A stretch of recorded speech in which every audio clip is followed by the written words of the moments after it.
सभी देशभक्त साथियों को जय भीम। पिछले कुछ दिनों से हम देख ही रहे और कल की बात ये वीडियो बनाने का खास रीजन है 12 सालों में पहली बार हमारे प्रधानमंत्री मोदी जी को मोबाइल पे वीडियो बनाने के लिए लाइव आना पड़ा, वीडियो बनाना पड़ा और वीडियो डालना पड़ा। पहली बार बिना मेकअप के, बिना लाली पोती लिपा पोती करे बिना मोदी जी ने ये वीडियो बनाया।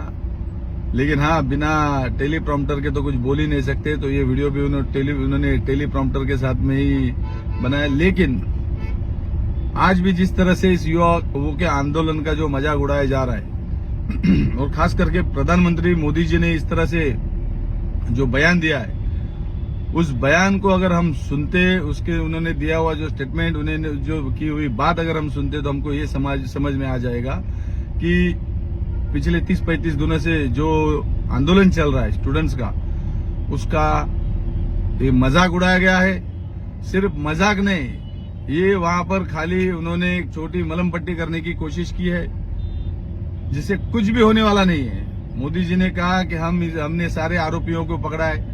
अरे मेन आरोपी तो बगल में लेके बैठे हो। जब बड़ा क्राइम ऐसा कुछ होता है तो उसका जो रिस्पॉन्सिबल मिनिस्टर होता है उसको तो आपने बगल में लेके बिठा के रखा है। तो कौन से आरोपी को आपने पकड़ा है? मुख्य आरोपी तो बाहर छूटा है। अगर उसको नहीं आप अगर वहां से पद से हटाओगे तो उसके ऊपर इंक्वायरी होगी कैसी? उसकी भी इंक्वायरी होनी चाहिए, उसका भी इंट्रोगेशन होना चाहिए, उसने भी उसका क्या रोल है इसमें, उसने क्या काम किया वो भी इंट्रोगेशन होना चाहिए, तभी बात पूरी हो जाएगी। आपने बोला सभी लोगों को हमने अरे जेल में डाल के रखा है, अभी हम लोग फास्ट ट्रैक कोर्ट पे जाएंगे। भाई मैं आपको बताऊं, फास्ट ट्रैक कोर्ट ने आज तक कितने रिजल्ट दिए पहला जाके देख लीजिए।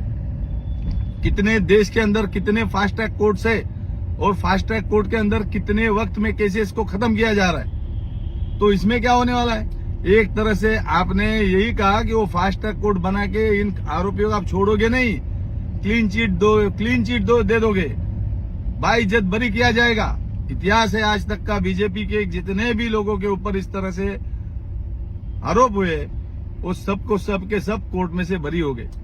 फिर उनको बरी करने वाले जजेस, उनको भी अच्छा बख्शिश मिलता है। ये सारा आप देश देख चुका है। अब सारी नौटंकी आपकी बंद करो। पूरा देश जान चुका है, पूरा देश का एक एक युवा जान चुका है। आज एक बात तो मैं साफ कर दूं कि पूरी गोदी मीडिया, पूरी भारत सरकार, मोदी गवर्नमेंट पूरी तरह से फेल हो चुके हैं। उनको समझ में ही नहीं आ रहा है क्या किया जाए, क्योंकि सिर्फ दिल्ली नहीं, दिल्ली हो, मुंबई हो, देश के जगह जगह पर सारे यूथ स्टूडेंट्स रास्ते पे उतर चुके। आज जेनजी ने जिस तरह से आंदोलन को चलाया और जिस तरह से आंदोलन को आगे लेके जा रहे, काबिले तारीफ है। उनको समझ में ही नहीं आ रहा है गवर्नमेंट को। पुलिस को आगे किया, पुलिस थक गई। गोदी मीडिया को जा रहे तो गोदी मीडिया को भगा के मार रहे, वहां से खदेड़ के वहां से रख दे वहां पे अपने स्टूडेंट्स। तो आप सोचो, इनकी कुछ भी चल नहीं रही है। एक और भी गंदी बात ये कर रहे हैं, पुलिस को साथ में भेज रहे, पुलिस के साथ में वहां पर बीजेपी के कार्यकर्ता जा रहे और वहां पर नारेबाजी कर रहे, यानी वहां पर वो माहौल बिगाड़ने की कोशिश कर रहे हो। पुलिस उनको प्रोटेक्शन दे रही है। पुलिस के साथ में खड़े रह के वो लोग बच्चों पे लाठियां चला रहे, उसके ऊपर पुलिस कुछ काम नहीं, पुलिस कुछ कर रही नहीं उनका।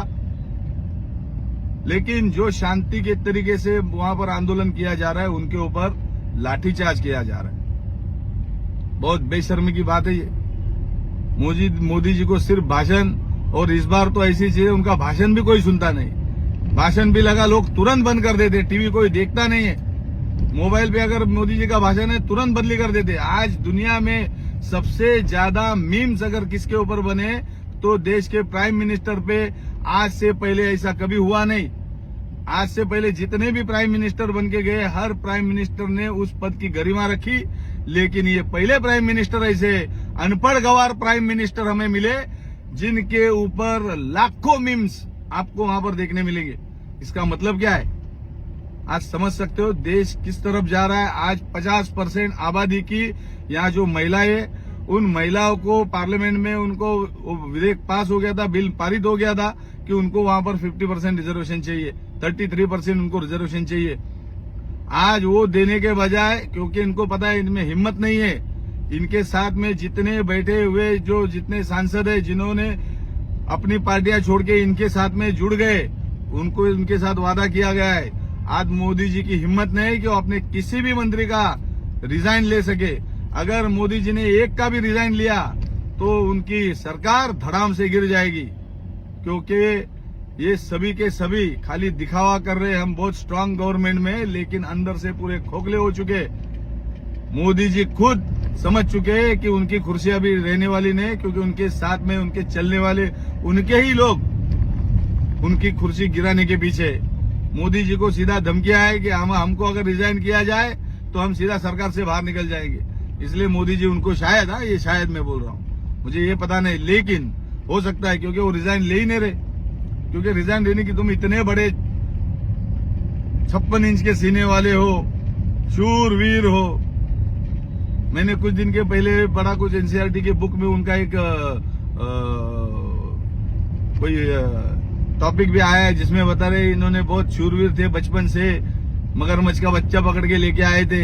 अरे भाई इतनी शूरवीरता है तो इधर तो दिखाओ।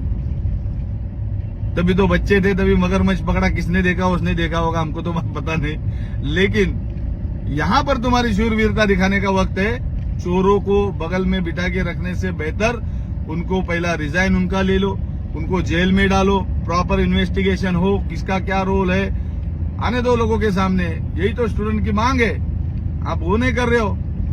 फास्ट ट्रैक कोर्ट बनाओगे, इनको कड़ी से कड़ी सजा ला देने का प्रावधान करोगे, बिल पार्लियामेंट में लेके आने आओगे, फिर बिल पारित करोगे। मतलब आप क्या समझ रहे हो, एक तरफ विपक्ष आपके ऊपर जो प्रेशर बनाए उनको ठंडा करना है और दूसरी तरफ इनको भी कुछ मलम पट्टी लगाना है स्टूडेंट्स को। अभी स्टूडेंट सुनने वाले नहीं है। मैं तो बोलता हूं सारे आपके इस माध्यम से सभी देश के सभी युवाओं को, देश के सारे स्टूडेंट्स, सबको मैं जिम्मेदारी के साथ बोलता हूं, आगे कुछ होगा जो भी उसकी मैं जिम्मेदारी लूंगा।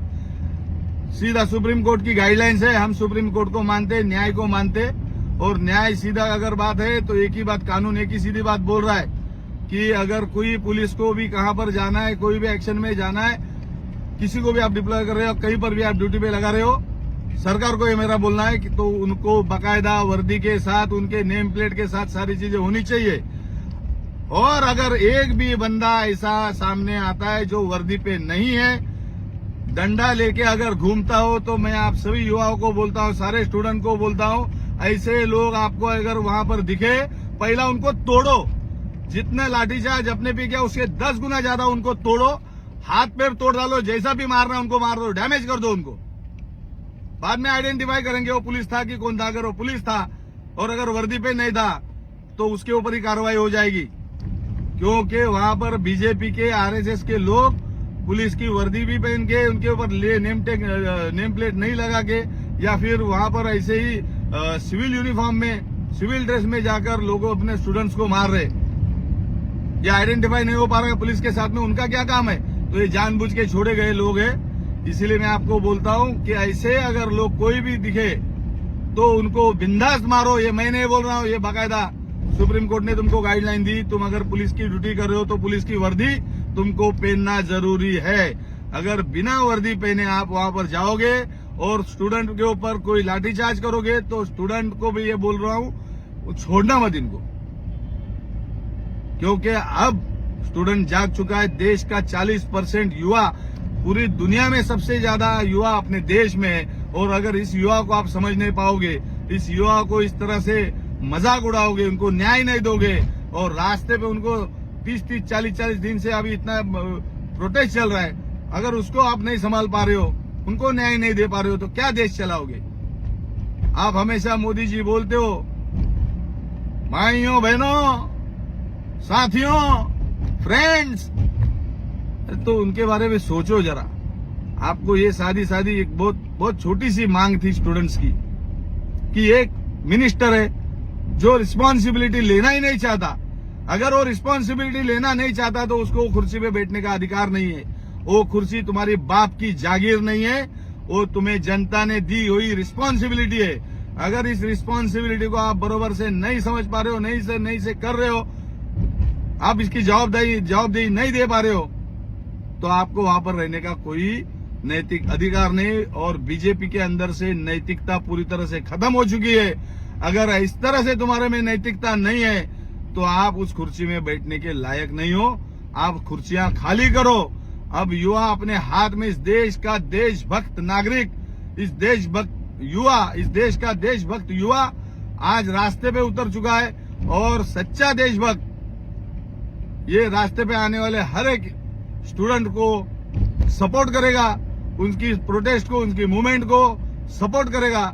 और ऐसी जो इस प्रोटेस्ट को बिगाड़ने के लिए आने वाले, चाहे वो पुलिस के भेष में या फिर आरएसएस के, बीजेपी के गुंडे जिस तरह से जाके वहां पर बिगाड़ने की कोशिश कर रहे, उनको सभी युवाओं ने उनको सबक सिखाना चाहिए। देश तुम्हारे साथ में, पूरे जगह जगह पर यहाँ पर आंदोलन मोर्चा होने जा रहा है। मैं खुद 26 तारीख को वहां पर दिल्ली में जंतर मंतर पे जाने वाला हूं। देश में से मेरे जैसे सभी लोग वहां पर जा रहे। मुंबई में भी प्रोटेस्ट हो रहा है, लेकिन जंतर मंतर में भी जो प्रोटेस्ट हो रहा है, देश भर से सभी लोग वहां पर जा रहे। आप भी सभी को गुजारिश करूंगा कि हो सके उतनी ताकत में वहां पर जाइए। ये आंदोलन किसी एक का नहीं है, किसी पार्टी का नहीं है, किसी पॉलिटिकल पार्टी का एजेंडा नहीं है। ये आंदोलन युवाओं की आज ताकत को खड़ा करने का आंदोलन है। मगरूर और ऐसे सरकार को सबक सिखाने का आंदोलन है। सरकार में बैठे हुए चोरों को भगाने का आंदोलन है और अपनी न्याय मांगों को मांगने का आंदोलन है। और इन स्टूडेंट्स के साथ में, युवाओं के साथ में हमें खड़ा रहना चाहिए और हम खड़े रहेंगे। देश का सभी देशभक्त नागरिक वहां पर खड़ा रहेगा।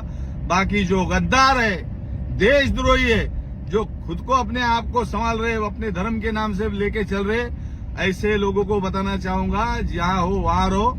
अगर माहौल खराब करने की कोशिश की तो आज सरकार भले तुम्हारी है, लेकिन वक्त बदलेगा, वक्त बदलेगा। सारे एविडेंस वही रहने वाले। आप जो लोग इस ऐसे हरकत करेंगे उनको छोड़ा नहीं जाएगा। वक्त आज तुम्हारा है, कल हमारा वक्त आएगा। तो ये समय की बात है। इसलिए नैतिकता बहुत जरूरी है। नैतिकता के आधार पे चलना चाहिए, उसी तरह से चलो। नहीं तो देश अभी समझ चुका है, देश का युवा समझ चुका है, आने वाला वक्त अभी युवाओं का ही है। ऐसे चोर बदमाश गुंडों का काम अभी काम बरोबर हो जाएगा, इनका कार्यक्रम बरोबर हो जाएगा।